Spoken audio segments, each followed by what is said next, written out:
Hello, my name is Saddam Siddiqui, and this is a quarantine lecture series Crash Course Marketing. Today, we will be exploring how to establish the business portfolio. So, I'm going to share some screen so that will be easier for you to be more interactive during the lecture. Yeah. So, in this lecture, we'll be going to discuss the strategic marketing planning, and in this we are on step number 3, which is establishing business portfolio. The agenda of today's lecture uh, will be to understand what is a strategic business unit, steps and tools that are used to establish a strategic business unit, and then we're going to analyze the business current portfolio.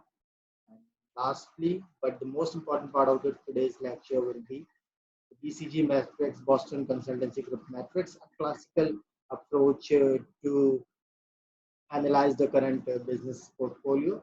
Uh, सबसे पहले सवाल ये पैदा होता है कि business portfolio होती क्या चीज है. सो कॉटलर और आर्मस्ट्रॉन्ग इसको इस तरह डिफाइन करते हैं कि जब कोई भी कंपनी लार्ज हो जाती है और उसमें छोटे छोटे बिजनेस यूनिट्स डेवलप हो जाते हैं जो कि इंडिपेंडेंटली ऑपरेट कर सकते हैं, तो आपको ज़रूरत पड़ती है अपना बिजनेस पोर्टफोलियो बनाने की. इसमें जैसे according to their definition, when companies are large they may have several businesses or a business portfolio. इसकी एग्जांपल अगर पाकिस्तानी कॉन्टेक्स्ट में हम देखें तो Engro group of companies, Engro Corp,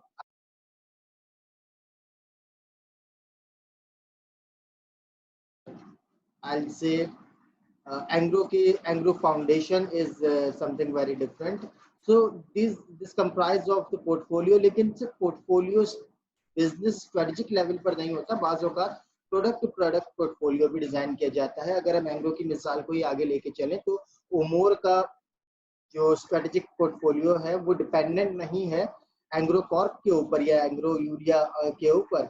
इसी तरीके से ऑल्पर्स का जो स्ट्रेटेजिक डिसीजन या मार्केटिंग कैंपेन होगी या उसकी स्ट्रेटेजिक मार्केटिंग प्लानिंग हो सकता है ओमोर पर डिपेंड ना करे. सो इनके जो डिसीजंस लिए जाते हैं वो सेपरेट लिए जाते हैं.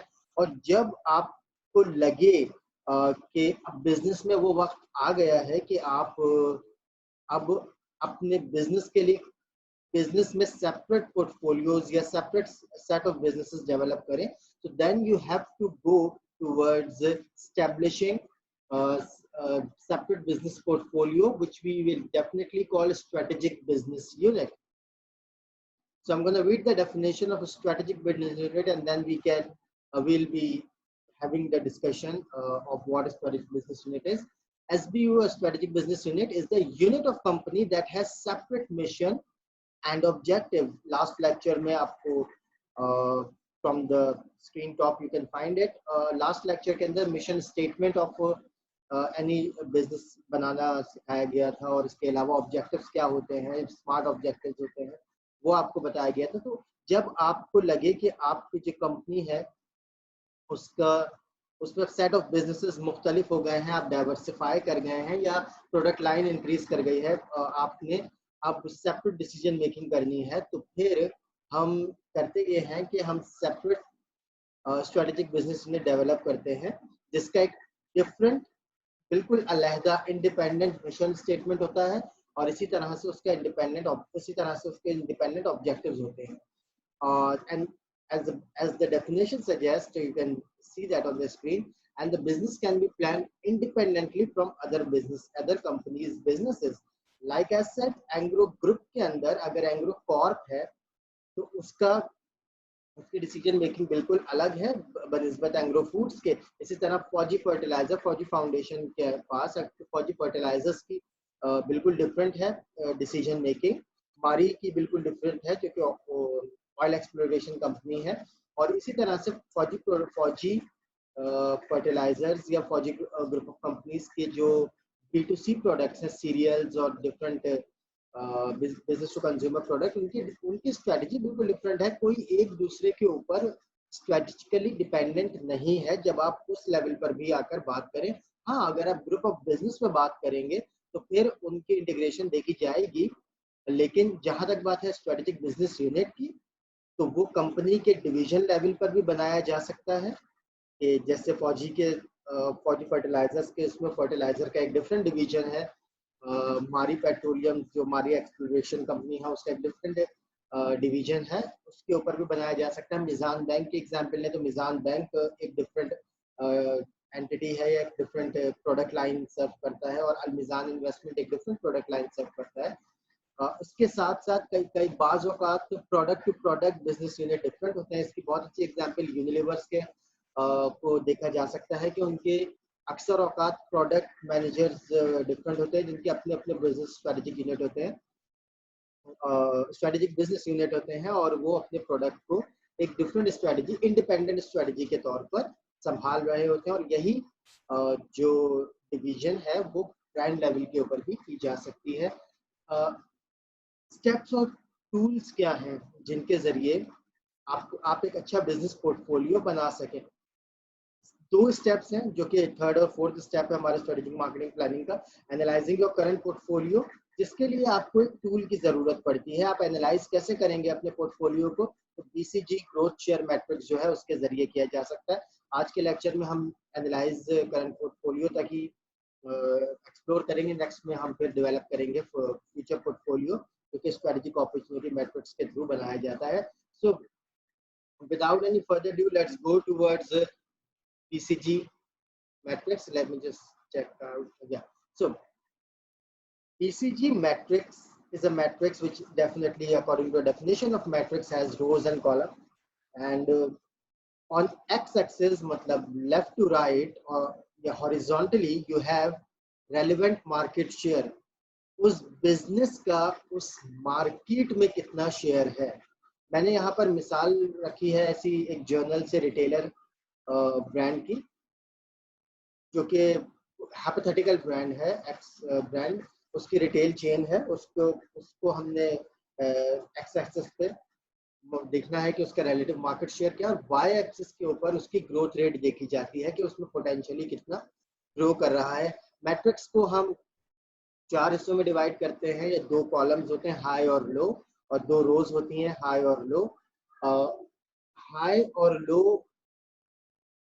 हाई ग्रोथ रेट और हाई रेलेवेंट मार्केट शेयर जब होगा तो वो प्रोडक्ट आपकी स्टार प्रोडक्ट होगी, या वो बिजनेस आपका स्टार बिजनेस होगा।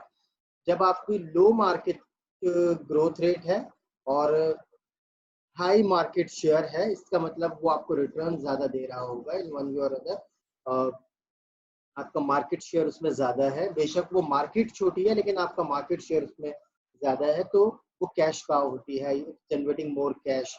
क्वेश्चन मार्क्स जिन काफी अनसर्टेन होते हैं, उनका मार्केट शेयर रिलेटिवली लो होता है लेकिन उनकी मार्केट ग्रोथ रेट ज्यादा होती है। तो आप ऐसे बिजनेसेस में एक्सप्लोर करते हैं या टेस्टिंग करने के लिए जाते हैं, तो वो बिजनेस यूनिट्स जो है वो क्वेश्चन मार्क्स के अंदर आ जाते हैं।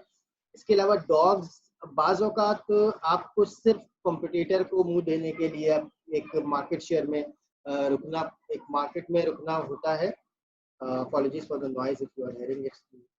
It's evening time here, so you may have some noise from the house. Anyways, going towards BCG metric dog section, उसमें मार्केट शेयर भी आपका लो होता है और साथ ही साथ मार्केट ग्रोथ रेट भी लो होती है, लेकिन फॉर वन और एनी अदर स्ट्रेटेजिकल लेवल आपको वहां रुकना पड़ता है। If you can see the size of the circle that determines the volume of the business.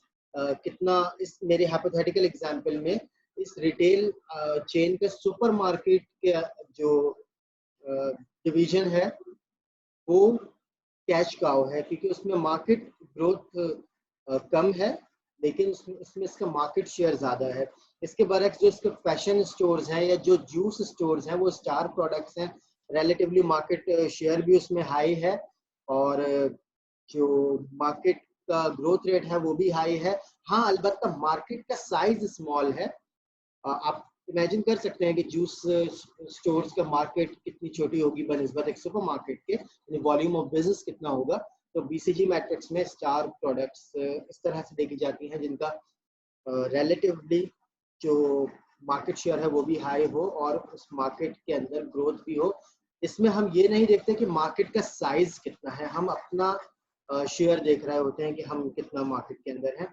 Convenience store इस हाइपोथेटिकल रिटेल चेन के वो क्वेश्चन मार्क में है। Maybe there is a growth trend, there is a trend of getting more convenience store in the market you are operating, और जिसमें आप उसमें market share आपका कम है लेकिन मार्केट की पोटेंशियल ग्रोथ ज़्यादा है, तो आप उसको भी कंसीडर करते हुए कभी अपने प्रोडक्ट लॉन्च करते हैं।